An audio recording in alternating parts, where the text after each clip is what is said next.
Hi guys! Welcome to my mini vlog. So ayan, nakikita ninyo ang kalat ng higaan ko. So inayos ko muna. Kakatapos ko lang yan kumain at after that, nagugas ako ng mga plato at pinggan. So nakikita ninyo, napakarami kasi kagabi pa yan, hindi ko nahugasan.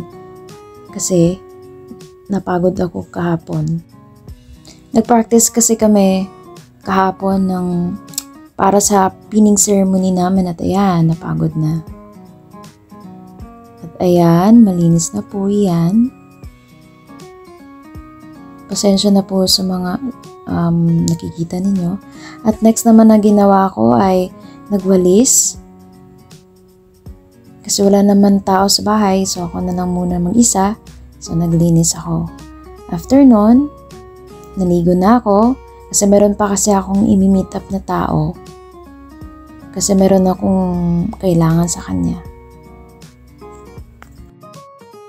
Next na ginawa ko is nagplansya ako ng susuotin ko. So itong susuotin ko kailangan kong suotin. Kasi hindi ako makakapasok sa school kung hindi ito yung susuotin ko.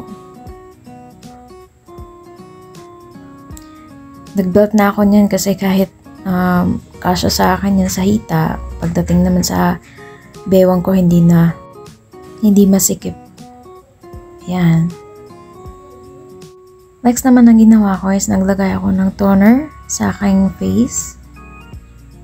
Meron akong skincare routine. Next naman na sinunod ko dyan is serum. So, yung ginamit ko palang product is from iWhite Korea. At next naman na nilagay ko sa mukha ko is moisturizer. Galing pa rin sa iWhite Korea.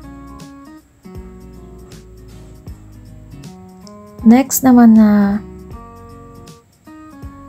product is cream, facial cream.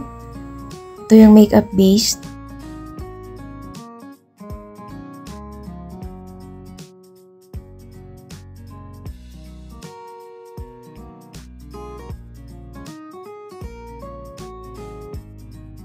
Pagkatapos naman ay nag-perfume na po ako.